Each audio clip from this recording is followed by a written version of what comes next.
ये कहानी एक छोटे से गांव की है जिसका नाम भूतगढ़ था। गांव के लोग ऐसा कहते थे कि इस गांव में जो भी रात के समय में बाहर निकलता है वह सुबह तक नहीं लौट आता।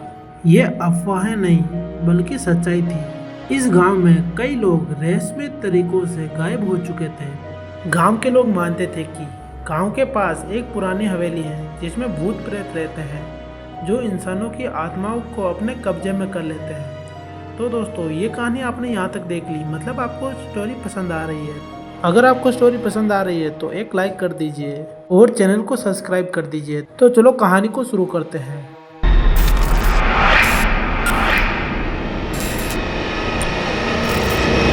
Midnight chills.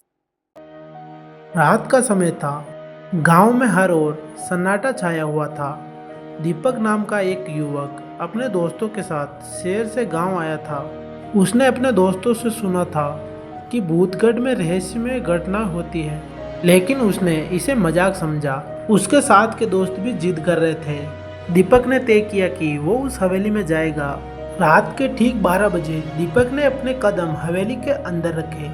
हवेली में प्रवेश करते ही उसे अजीब सी ठंडक महसूस हुई और हवेली का माहौल बहुत ही डरावना लग रहा था। हवेली के सारे हिस्से एक अंधेरे में डूबे हुए थे। उसके पास सिर्फ एक टॉर्च थी जो थोड़ी थोड़ी दूर पर हल्का सा प्रकाश फैला रही थी।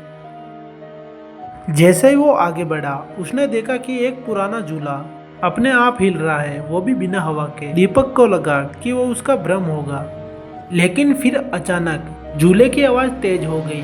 उसे ऐसा लगा कि जैसे कोई अदृश्य शक्ति उसे वहां से बाहर निकालने की कोशिश कर रही है। उसका दिल जोर से धड़कने लगा, पर उसने हिम्मत नहीं हारी।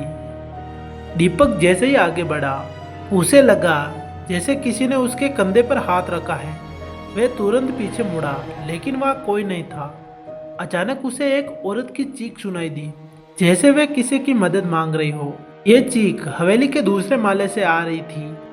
दीपक ने हिम्मत करके सीढ़ियों की तरफ कदम बढ़ाए और ऊपर चढ़ने लगा।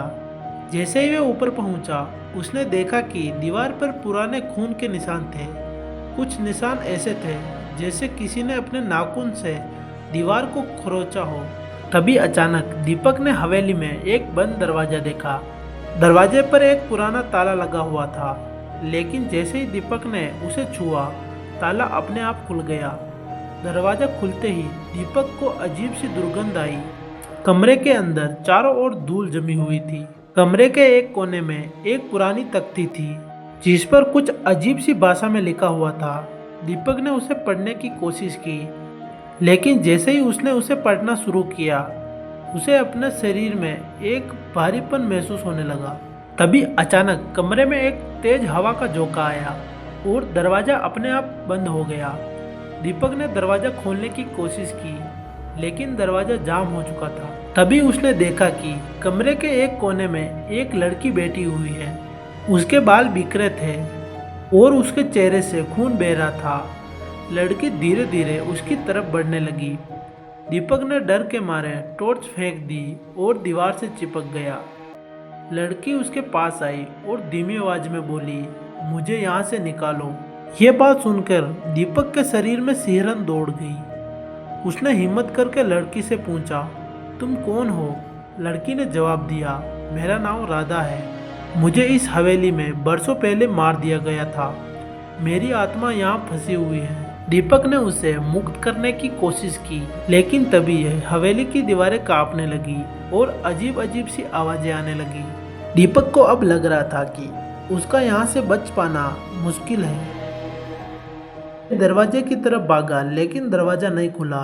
तभी उसे लगा कि हवेली की हर दीवार पर एक साया उसकी ओर बढ़ रहा है।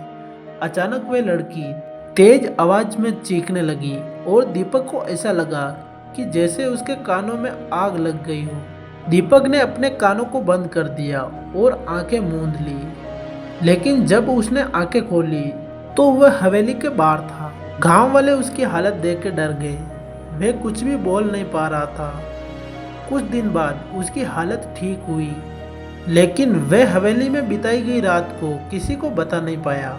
उसे आज भी वह लड़की और उसकी चीख सुनाई देती है। गांव के लोग कहते हैं कि दीपक की आत्मा का एक हिस्सा उसी हवेली में फंसा रह गया और उसकी आत्मा भी अब भूतगढ़ की हवेली में भटकती है। इस तरह भूतगढ़ की हवेली का रहस्य आज भी अनसुलझा है और वहां जाने वाले लोग वापस नहीं आते।